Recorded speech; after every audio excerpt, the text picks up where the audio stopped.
오늘 요한복음 18장 19절에서 40절 말씀을 통해서 우리가 은혜 받을 제목은 대제사장과 빌라도의 신문, 이런 제목이 되겠습니다.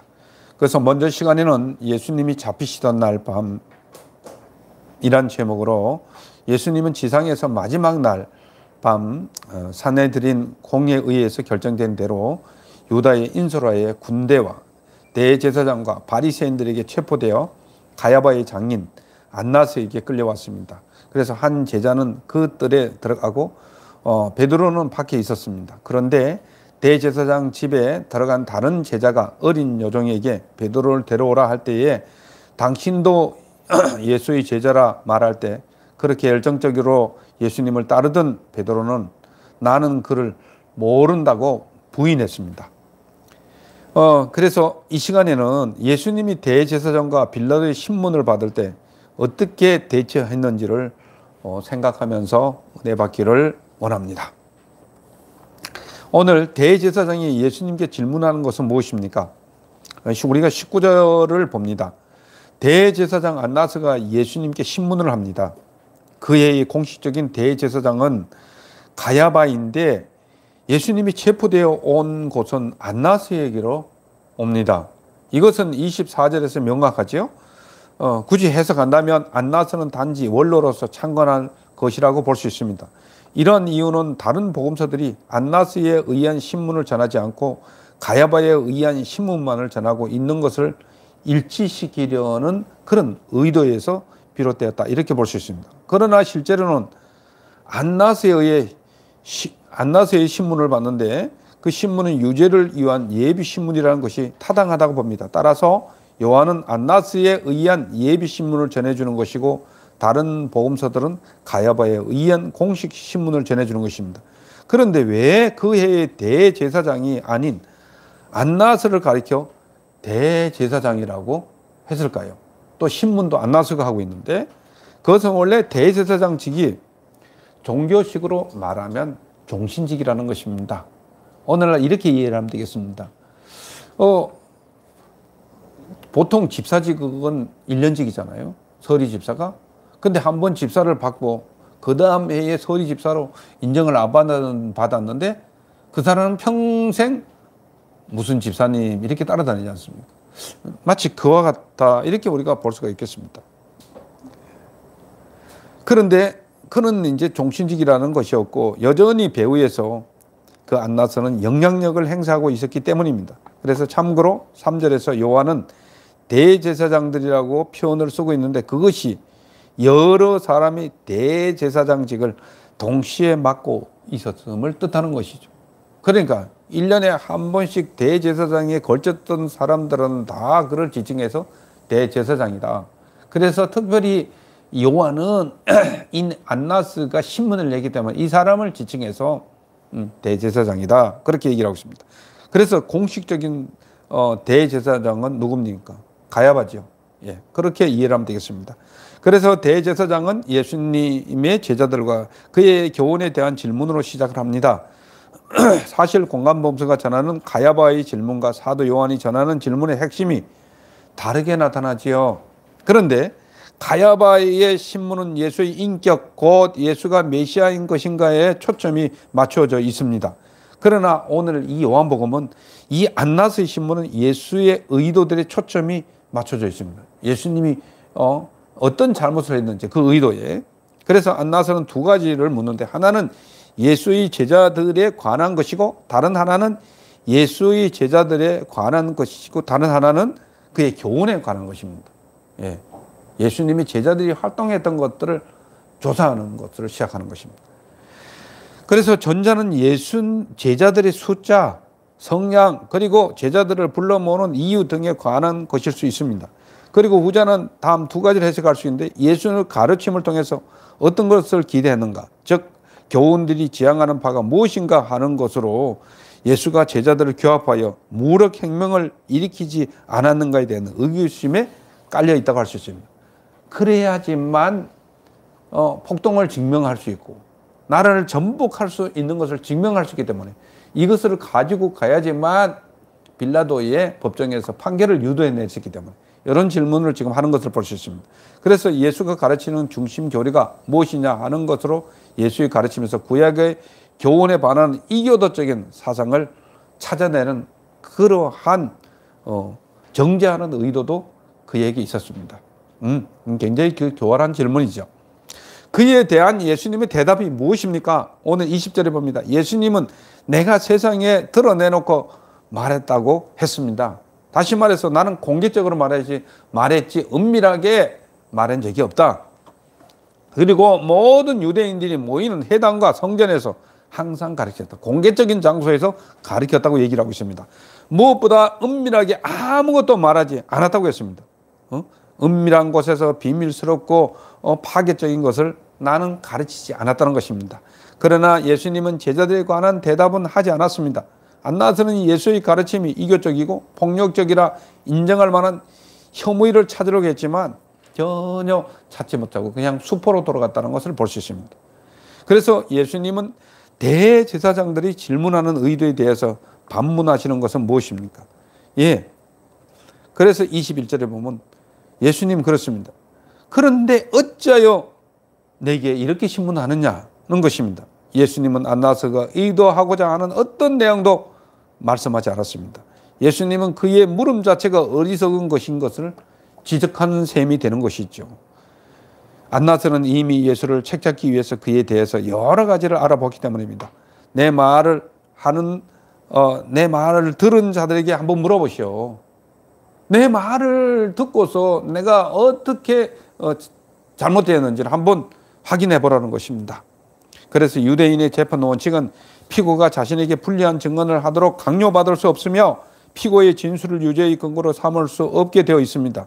다만 증인들의 증언이나 구체적인 물증의 객관성과 타당성에 의해서만 유죄를 인정할 수 있습니다. 다시 말해서 여기에 대한 이 죄를 인정할 만한 증인자가 있어요. 증언하는 사람이 있어야 된다는 것입니다. 그래서 공간복음서들이 전하는 바에 따르면 사내들이는 예수를 신문함에 있어서 비록 거짓된 증인들이었지만 그들로 하여금 증언하게 하여 신문을 하는 모습이 묘사되어 있는 것을 볼 수 있습니다. 그래서 예수님의 반문으로 말을 이어갈 때 그 말을 어떻게 저지하고 있습니까? 이 말을 들을 때 섰던 아래 사람 하나가 그의 손으로 예수를 쳤습니다.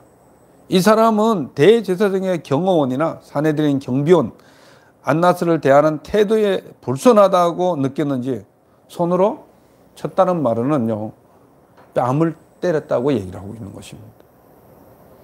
예수님을. 그래서 대제사장 안나스의 한 하속이 예수의 뺨을 친 것은 정당한 선고에 의해서 유죄가 확정되기 전에는 육체적인 가혹행위를 하지 못하게 되어 있는 유대법에 입에대는 불법 과잉 충성의 행위였다. 이렇게 말을 할 수 있습니다. 특히 유대인들에게 있어서 어떤 사람의 뺨을 친다는 행위는 하나님의 형상을 입은 인간의 존엄성을 파괴하는 것으로 간주되었기 때문에 아주 금지되어 있었습니다. 그런데 하물며 이 뺨을 예수님을 향해서 때리고 있었던 것입니다. 그래서 이것도 이사야서 50장 6절의 예언이 성취된 것이라고 우리가 볼 수 있습니다. 이 말씀이 듣기가 그렇게 쉬운 내용은 아닙니다. 그렇지만 우리가 한 번쯤은 우리가 다뤄야 되기 때문에 이렇게 좀 빠르게 진행돼도 여러분들이 한번 참고를 하면 좋겠습니다. 이러한 제지에 대해서 예수님의 방식은 무엇입니까? 23절을 봅니다. 내가 말을 잘못했다면 그 잘못에 대해 증언해 보라는 것입니다. 정당한 항의를 하는 것이죠. 만약 예수가 한 말 가운데 잘못된 것이 있다면 대제사장이 정당하게 심판을 해야 된다는 것입니다. 그러므로 대제사장의 심판이 내려지기도 전에 또는 그에게 아무런 잘못이 없는데 폭력을 행사했다는 것입니다. 어찌 이럴 수 있냐는 것입니다. 내가 바른 말을 했는데 어찌 나를 뺨을 때리냐는 것입니다. 그래서 여기에서 보여준 예수님의 태도는 오른쪽 뺨을 치는 자는 왼쪽 뺨도 돌려대라는 그의 말씀과 모순되는 것으로 또 질문하는 사람들이 있습니다. 그러나 이 말씀의 핵심은 상대방의 행위에 대해서 적을 때 복수하지 말라는 데에 초점이 맞춰져 있기 때문에 오른뺨을 떼건 왼뺨을 돌려대는 그런 의도로 나와 있는 것입니다. 여기서는 이런 것이 정당하지 않다는 것을 예수님께서 드러내고 있는 것입니다. 이 재판이 얼마나 잘못된 것인가를 드러내는 것입니다. 이러한 일이 일어난 후에 예수를 누구에게로 보냅니까? 24절에 봅니다. 안나스는 예수를 결박한 채로 가야바에게 보냅니다. 가야바. 예. 가야바는 사이죠. 그런데 이 가야바가 보냈는데 가야바가 신문했던 내용은 여기에 전혀 기록이 되어 있지 않습니다. 다른 복음서에는 기록이 되어 있습니다. 그 인격에 대해서 메시아에 대해서 기록이 되어 있는데 여기서는 그것을 빠뜨리고 있는 것입니다. 그래서 안나스는 자기의 의도가 수포로 돌아갔음을 알고 그리하여 더 이상 신문을 포기하고 예수를 당시 실제적인 대제사장인 가야바에게 보냈습니다. 요한은 안나스가 예수를 가야바에게로 보냈다는 짧은 기록만 남겼을 뿐만 아니라 공감복음서에서 오히려 더 자세히 다루고 있다 이렇게 말씀을 드릴 수 있습니다. 대신 요한은 베드로의 부인을 강조하고 있습니다. 아마 요한은 가야바를 수장으로 하는 사내들인이 예수께 사형 선고를 내린 것이 거짓 증언과 억지로 인한 것이었으며 사실상 예수는 무죄했다는 사실이 빌라도 앞의 심리 과정에서 충분히 드러났다고 보아 가야바 앞에서 신문 이야기를 언급하지 않았던 것들을 여기서 우리가 볼 수 있습니다. 그리고 요한은 안나스가 당시 가야바보다 실제적인 영향을 더 많이 끼칠 수 있었으므로 안나스 앞에서의 신문만 묘사해도 충분한 생각이었다고 그렇게 여겨집니다. 그때에 시몬 베드로가 무엇을 하고 있었습니까? 이렇게 대제사장의 뜰에서 그 대제사장 앞에서 신문을 받고 있었을 때 시몬 베드로가 무엇을 하고 있었습니까? 그는 25절에 봅니다. 예수님은 신문을 당하고 있을 당시 시몬 베드로는 대제사장의 뜰에서 불을 쬐고 있었습니다. 그때 사람들은 그를 향하여 당신도 제자 중 하나가 아니냐고 말했습니다. 그래서 베드로는 그 사실을 부인하며 나는 그 제자가 아니라고 얘기를 하고 있습니다. 복음서 사이에는 베드로에게 질문을 하는 정말 당사자가 조금씩 다르게 기록이 되어 있습니다. 마가는 첫째와 두 번째가 질문자가 동일한 여종이라고 얘기하고 세 번째는 익명의 어떤 사람인가로 그렇게 전해주고 있습니다. 그런데 요한은 확실하게 이야기를 하고 있습니다. 첫 번째는 여종이었고 신문하는 여종이었고 두 번째는 그냥 사람들이었고 마지막 세 번째는 베드로의 칼에 기에 잘린 바 있던 대제사장의 종 말고의 인척 관계인 한 종에 의해 질문이 주어졌음을 기록하고 있습니다. 그래서 당시 여러 사람들이 몰려들었고 들에 피워놓은 불빛 햇불에 의해서 사람들을 식별할 수밖에 없는 상황이었으므로 질문자의 성별이나 신분에 대해서는 어느 정도 차이가 있었을 것입니다. 밤에 이루어졌기 때문에 그렇게 이해를 하면 좋겠습니다.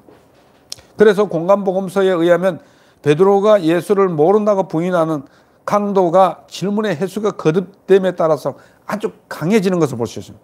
나는 모른다. 그냥 처음에는 모른다. 나중에는 점점 모른다는 그 강도가 강해졌다. 그러니까 마태가 전하는 바에 의하면 맹세하고 부인했다고 얘기를 하고 있습니다. 또한 모든 인류를 위해 무고한 죽음을 담담하게 받아들이고 있는 예수의 모습과 자기 한 몸의 안전을 위해서 거짓을 말하며 자신의 맹세까지 하면서 예수님을 저버리는 나약한 모습을 드러냈던 것도 여기서 우리가 볼 수 있습니다. 그리고 시몬 베드로가 예수님을 부인하게 하는 결정적인 질문은 무엇이었습니까? 26절을 우리가 봅니다. 그것은 대제사장의 종으로 베드로에게 귀를 잘린 친인척이 내가 직접 봤다고 증언하기 때문입니다. 내가 그 사람과 함께 동산에 있는 것을 내가 똑똑히 보았다는 것입니다. 그래서 이 질문자 자신이 말고의 친인척으로 현장에서 목격했다는 것과 베드로가 갈릴리인이라는 사실이 그가 예수의 제자임을 증언할 때 더 구체적인 증거를 동반할 때 아마 이 베드로는 그 압박을 견디지 못해서 그는 맹세하고 나는 그분을 모른다. 성질을 내가면서 아마 이야기를 했을 것입니다. 이것이 우리의 모습입니다. 이러한 질문에 베드로의 대답이 무엇입니까? 오늘 27절을 봅니다. 이때 베드로는 또다시 부인합니다. 그러자 뭐가 울었습니까? 닭이 3번 울었습니다. 베드로가 닭 울기 전에 3번을 부인했다는 것이 바로 여기서 나오고 있는 것이죠. 이렇게 해야 베드로는 닭 울기 전에 3번이나 주님을 모른다고 부인한 것입니다. 요한의 서술은 냉정하고 담담하고 라고 할 수 있을 만큼 부가적인 설명 없이 사실만 간결하게 오늘 이야기했습니다.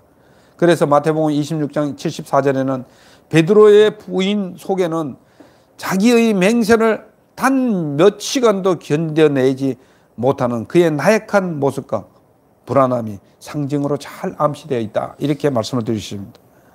주를 위하여 내가 목숨을 버리겠다는 베드로의 맹세와 닭 울기 전에 내가 3번 나를 부인하리라는 예수님이 예언했던 것이 그대로 적용되었던 것들을 여기서 우리가 볼 수 있는 것입니다. 자, 유대의 아래 사람들이 예수를 누구로부터 어디를 끌고 오고 있습니까? 28절을 봅니다. 유대의 아래 사람들은 예수를 가야바로부터 이제 어디를 끌고 가고 있습니다. 관정으로 끌고 가니 새벽이었다고 얘기를 하고 있습니다. 이제 가야바에서도 더 이상 이제 죽일 만한 그 신문을 진행할 수 없고, 그 예수를 죽일 만한 그런 증거를 찾을 수 없었기 때문에 그를 끌고 어디로 갑니까? 오늘 신문을 맡고 있는 빌라도의 어디로요? 관정으로 끌고 갔다고 했습니다. 그때가 새벽이었다고 얘기를 하고 있습니다. 요한은 안나스가 예수를 가야바로 보냈다는 이야기만 보도해서를 보면 산헤드린에서 예수가 질문받은 이야기는 전하지 않습니다. 그래서 공간복음에 의하면 예수는 빌라도 앞에 서기 전에 유대 법정에서 신문을 받았습니다. 가야바인데 그 신문에서 예수는 유대법에 의하면 사형 선고를 받을 수 있는 신성모독죄를 뒤집어 온 것이죠. 신성모독죄도 될 수 없는 것입니다. 신성모독죄를 뒤집어 쓴 것이죠. 그런데 신성모독죄를 뒤집어 썼다고 해서 이 가야바의 신문에서는, 유대인들이 신문에서는 그들을 죽일 수가 없었습니다. 그러나 로마의 식민 통치를 받은 이스라엘은 사형을 집행할 수 있는 권한이 없습니다. 오로지 빌라도의 법정에서만 사형 선고를 할 수 있었기 때문에 이 죄를 규합해서 빌라도의 관정으로 가게 된 것입니다. 이런 시간에 예수를 빌라도의 관저에 데리고 왔다는 것은 산헤드린에서의 예수의 신문이 밤사이에 있었음을 말해주는데, 여기서도 두 가지의 불법이 있었다고 할 수 있습니다. 사람의 생명을 다루는 것과 같은 중요한 사건에 대해서 밤에 신문하는 것은 불법이었습니다. 할 수 없습니다. 그래서 신문이 있는 당일에 유죄 판결을 내린 것은 또한 불법이었습니다. 예수를 이때에 죽일 수 있는 이 불법을 행할 수 없는 것입니다. 그래서 전자는 중요한 사건의 신문은 낮에 시행돼야 한다는 규칙을 어긴 것이고, 후자는 신문 당한 당일에는 유죄 판결을 내린 것은 불법이었습니다. 모든 절차를 다 부인했음을, 다 부정했음을 여기서 이야기하고 있는 것이죠. 그래서 전자는 중요한 사건은 신문은 낮에 시행해야 한다는 규칙을 어긴 것이고, 후자는 신문 당일에 유죄를 선고할 수 없다는 규정을 어긴 것입니다. 그러나 유대의 아래 사람들은 더럽힘을 받지 아니하고 유월절 잔치를 먹기 위해서 관정으로 들어가지 않았습니다. 보십시오. 저들은 더럽히지 않기 위해서. 예수님만 빌라도 법정에서 들이밀어 놓고 자기들은 한 명도 그 관정에 들어가지 않았다는 것입니다. 그때 빌라도가 밖으로 나옵니다. 그 관정에서 밖으로 나와서, 유대인들이 있는 밖으로 나와서 그들에게 하는 말은 무엇입니까? 그래서 빌라도는 밖으로 나가서 유대인들에게 말합니다. 그래서 이 빌라도는 이때의 유대 지역을 관할하는 총독이었습니다. 그래서 이 사람에 대해서 필로는 말하기를, 빌라도는 잔인하고 오만하며 쉽게 분노하고 특히 유대인과 사이가 좋지 않았다 좋지 않았고 유대인들이 지니고 있는 완고하고 의식적인 종교적인 편견을 아주 못마땅하게 여기는 그런 사람이었습니다. 이런 빌라도가 유대인들의 종교적인 규범을 인정하고 밖으로 나온 것은 다소 뜻밖의 일이라고 할 수 있는 것이죠. 그러나 지금은 유대인들의 대절기이고 그 6월절이죠. 민족주의를 강하게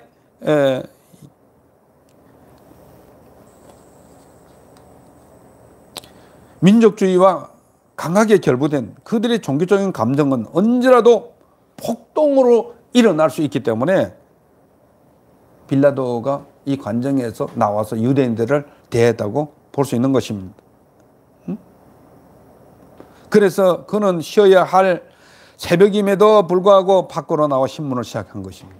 어쩔 수 없이 폭동 때문에 너희가 무슨 일로 이 사람을 고발하느냐라고 고발 이유를 묻는 것입니다. 그래서 빌라도는 로마의 재판 절차를 쫓아 먼저 고발자에게 피고의 혐의 사실이 무엇인지를 묻는 것입니다.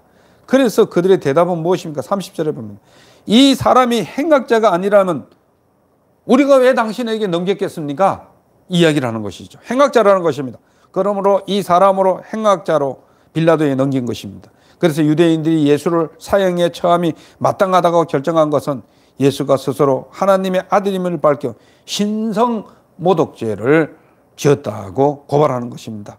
그러나 그것은 유대인들의 종교에 관한 것이기 때문에 로마 법정은 식민지 국민의 종교적인 사안에 대해서는 재판권을 행사하지 않았고 행사하고 싶어 하지 않았다는 것들을 여기서 엿볼 수 있습니다.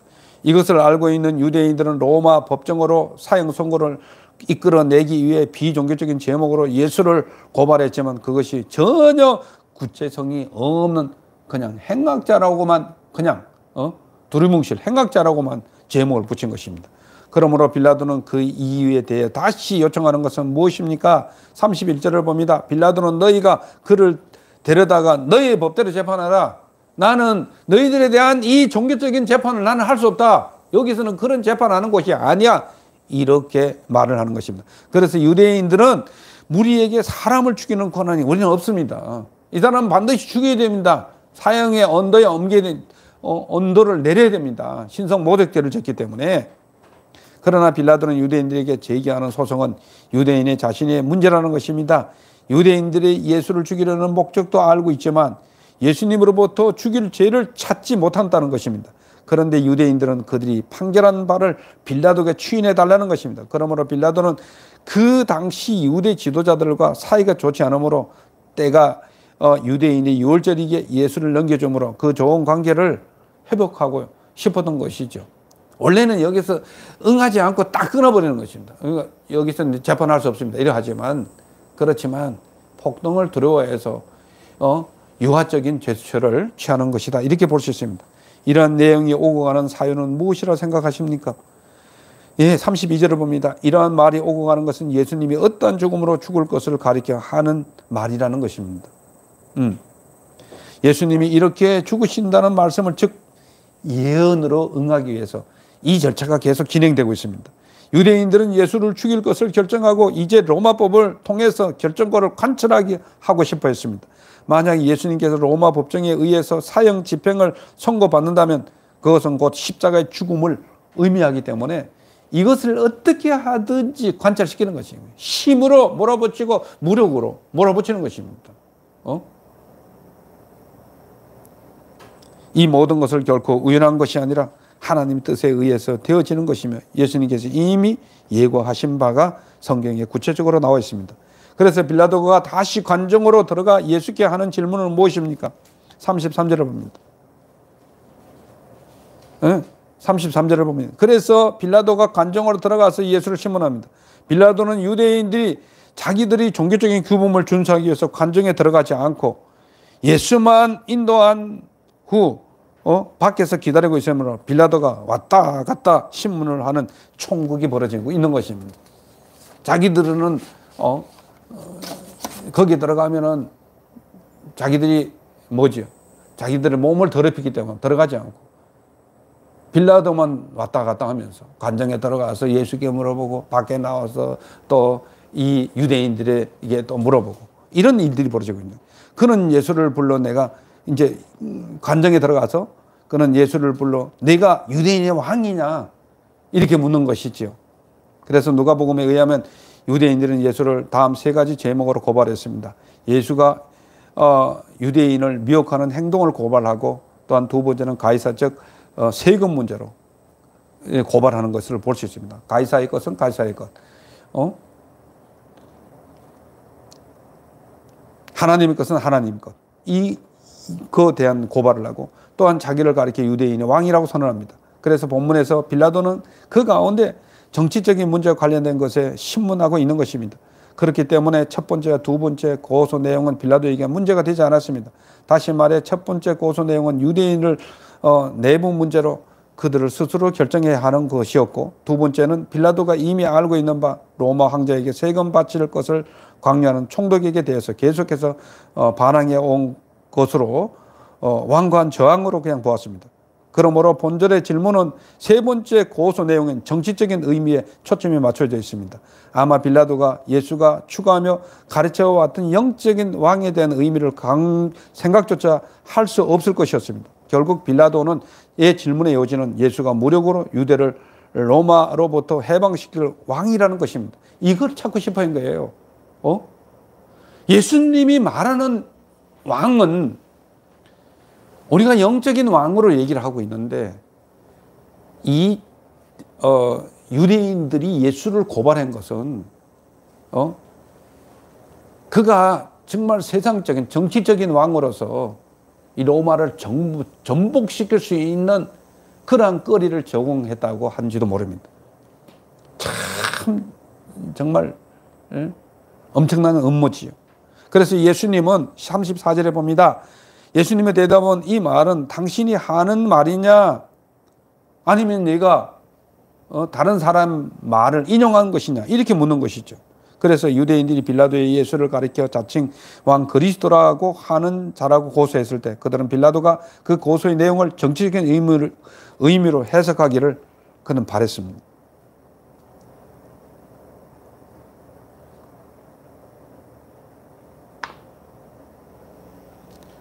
그런데 예수님은 이 정치적인 내용의 예수가 아니라고 얘기를 하고 있죠. 물론 정치적인 것도 될 수가 있지만 아니라는 것이죠. 그래서 35절에 미루어 볼 때 빌라도는 단지 유대인 고소자들의 말을 듣고 정치적인 의미에서 예수께 물은 것 같습니다. 따라서 본절은 예수께서 빌라도에게 네가 스스로 판단하여 행동하라고 그렇게 이야기하는 것이죠. 네가 판단해봐라. 근데 빌라도가 볼 때는 전혀 예수가 죽일 만한 그런 나라를 전복시킬 만한 그러한 행동을 하지 않았다는 것들을 보고 있는 것이죠. 그런데 나라가 전복될 만한 그런 이유를 이 빌라도가 인정을 하면 예수가 죽는 것이죠. 이런 것들을 찾고 싶었지만 예수님은 전혀 어떤 죄도 로마인들에게 해가 되는 죄도 짓지 않았고 이렇게 전복시킬 만한 어떤 죄도 발견할 수 없었음이 판명이 된 것입니다. 그래서 예수님이 이 질문에 빌라도는 어떠한 견해를 내놓고 있습니까? 보십시오. 빌라도의 견해를 봅니다. 35절에 보면 그래서 빌라도는 네가 유대인이냐? 빌라도는 유대인이 아니라는 것입니다. 내가 유대인이냐? 빌라도 대답이 아니라는 것이죠. 너희들이 유대인으로 생각해서 나를 판단해 달라고 얘기하는데 나는 유대인이 아니란 말이야. 지금식으로 말하면 나는 세상 사람이야. 교회의 잘못된 법정을 세상의 법정에 가지고 와가지고 이것은 너희가 집사가 아니면 그거는 너희들이 알아서 판단할 일이지 이 정치에서 이 세상 법정에서 이거 하는 거 아닙니다. 이 얘기를 하고 싶은 겁니다. 그래서 내 나라 사람들과 제사장들이 너를 넘겼으니 할 수 없이 재판을 한다는 것입니다. 그래서 내가 무슨 잘못을 했느냐고 신문하는 거죠. 도대체 무슨 잘못을 했길래 나보고 판단해 달라고 하는 거냐고 이야기를 하는 것입니다. 그래서 빌라도는 총독으로서 유대인 중 누군가가 자칭 이스라엘 왕이라고 세력을 구입하며 반로마적인 투쟁을 주도했다는 정보를 수집한 바가 없었고, 또한 체포되어 끌려온 예수의 모습에서도 그런 느낌을 전혀 받을 수 없다고 얘기를 하는 것입니다. 빌라도도 죄를 찾지 못해 대제사장들도 억지로 죄를 갖다 덮으시었고, 불법을 행하면서 모든 절차를 무시해가면서 예수를 죄인으로 몰고 가고 있다, 이렇게 우리가 볼 수 있는 것이죠. 그래서 빌라도는 내가 무슨 일을 저질렀느냐 물음에 예수님이 대답은 무엇입니까? 36절을 봅니다. 예수님은 내 나라는 이 세상에 속한 것이 아니라고 얘기를 하고 있습니다. 예수님이 말씀하시는 나라는 사람들이 그렇게 지키고자 권력으로 유지하고 힘으로 질서에 올린 그런 나라가 아니라는 것입니다. 그래서 그저 빌라도에게 의혹이 해소되는 수준에서 그치고 있는 것이죠. 그래서 만약 내 나라가 이 세상에 속한 것이라면 내 종들이 싸워 나로 유대인들에게 넘겨지지 않게 하였을 것이라고 말합니다. 그리고 예수는 자기가 로마 정부에 넘겨진 것이 아니라 유대인들에게 넘겨졌음을 말하므로 예수 자신이 십자가의 죽임을 당하는 데 유대인들이 핵심적인 역할을 했다는 것을 지적하고 싶은 것입니다. 그래서 내 나라는 여기에 속한 것이 아니라고 다시 한번 강조해내고 있는 것입니다. 그래서 빌라도는 예수께 다시 내가 왕이 아니냐라고 묻자 예수님의 말씀은 무엇입니까? 37절을 봅니다. 그러면 내가 왕이 아니란 말입니다. 그래서 빌라도는 왔다 갔다 하는 겁니다. 제가 종교에 대한 관심도 없고 또한 철학에 대한 관심도 없습니다. 아주 실제적으로 그런 판단하고 싶었던 것이죠. 그래서 빌라도는 그러면 내가 왕이 아니냐고 묻는데, 예수님의 내 나라는 내 나라라고 말하는 것은 비록 예수님은 세상에 속한 것은 아니지만 어떤 형태로든 예수가 왕이라는 것을 암시해 주는 것이죠. 그래서 예수님의 대답은 내 말과 같이 내가 왕이라고 얘기를 하고 있습니다. 예수는 다윗의 가문에서 출생했고 영적으로 삼위일체 이격인 하나님의 아들로서도 왕인 것입니다. 그래서 시편에서 하나님의 왕이라고 표현한 것입니다. 그래서 예수님은 이 거짓말을 하지 않고 여기에 대해서 겉모술수를 쓰지 않고 실제적으로 내가 이 땅에 올 유대인의 왕이라고 얘기를 하는 것입니다. 내가 이 일로 태어났고 이 일을 위하여 세상에 왔다고 얘기하고 있습니다. 다시 말해서 예수님은 인간의 몸으로 태어나서 자신의 기원이 하나님이신 것을 분명히 그 자리에서도 이야기하고 있는 것입니다. 또한 진리에 대해서 증언함이라고 했습니다. 예수는 자신이 하나님의 말씀이며 진리라고 얘기하고 있습니다. 그 자신이 진리인 예수는 세상에 오신 궁극적인 목적은 사람들을 생명으로 인도하는 진리라는 것입니다. 근데 이 빌라도가 진리에 대해서 왜 물었을까? 그냥 막연하게 물었다고 봅니다. 진리라고 얘기하니까 그냥 진리인 거. 이렇게 저렇게 해서 어쩔 수 없이 맡아서 재판을 했지만 이런 거 저런 거 물을 수밖에 없어서 절차대로 물었는데 지금 관심이 없는 것을 얘기하고 있다. 죄를 전혀 찾지 못했습니다. 그래서 빌라도의 신문에 대한 결론은 무엇입니까? 38절은 빌라도는 예수님의 대답에 진리가 무엇이냐고 묻습니다. 당신이 말한 진리라는 것에 대해서 나는 관심이 없다는 것입니다. 본구절은 세상 사람들, 특히 정치가들에 의해서 흔히 나타나는 하찮은 회의주의자에서 비롯된 질문이죠. 그들은 이상주의적이고 사변적인 문제에 대해서 일반적으로 빌라도는 전혀 관심이 없습니다. 그리고 빌라도가 예수에 대한 질문을 던진 후 예수님의 대답을 듣기 전에 곧바로 밖으로 나간 것으로 보아서 이 해석이 어느 정도 타당한 것입니다. 전혀 관심이 없는 거예요. 그래서 빌라도는 유대인들에게 나가서 이르되 나는 그들에게 아무 죄도 찾지 못했다고 선포하는 것입니다. 보십시오.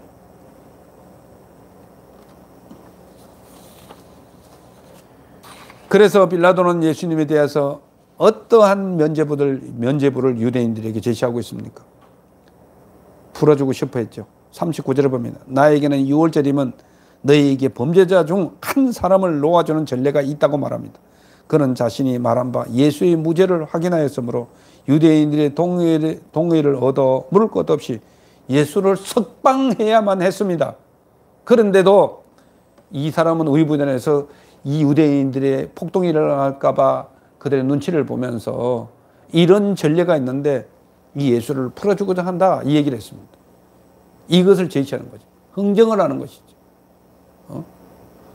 얼마나 정치적인 술수를 지금 쓰고 있습니다. 예수를 당장에 풀어줘야 되는데도 불구하고 폭동 때문에 이들이 눈치를 보고 6월절이기 때문에 많은 사람들이 몰려들기 때문에 이 책임을 회피하고 싶었던 것입니다. 그래서 유대인들은 빌라도의 제안에 어떤 차를 놓아주기를 원하고 있습니다. 40절을 봅니다. 이제 마지막 40절을 봅니다.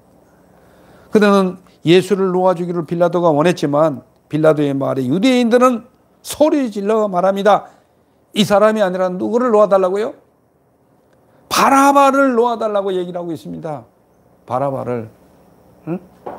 바라바를 놓아두고 예수는 십자가에 못 박아서서 다음 주에 보면 이제 그 말씀이 나올 것입니다. 이렇게 어처구니 없이 재판이 진행되고 이렇게 어처구니 없는 결과를 유도해내고 있습니다. 바라바는 반로마적인 혁명 운동을 주도했던 정치범이었습니다. 유대인들은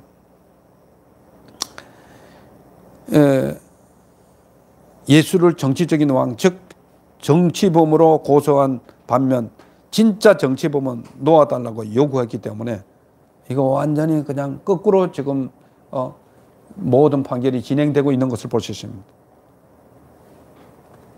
사랑하는 여러분, 이제 말씀을 정리합니다. 예수님은 객관적으로 아무런 죽을 죄를 짓지 않았음을 재판 과정을 통해서 우리는 살펴보았습니다. 그러나 유대인들의 군중 심리의 적대감과 종교적인 기득권에 의해서 정죄를 받았습니다. 유대의 종교 재판에서는 사형 제도가 없기 때문에 이방인의 로마 법정을 이용해서 예수를 죽이려는 음모가 노골적으로 여기에 드러났던 것을 볼 수 있습니다.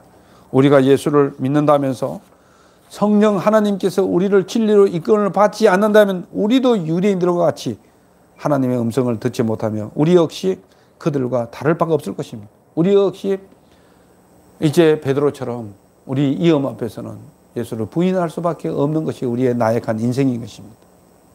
이 시간에 진리의 성령께서 우리의 마음속에 오셔서 우리를 두려움의 적개심을 몰아내고 성령의 생명의 법으로 다스림을 받는 귀한 성도님들이 되시기를 예수님의 이름으로 축원합니다. 기도하겠습니다.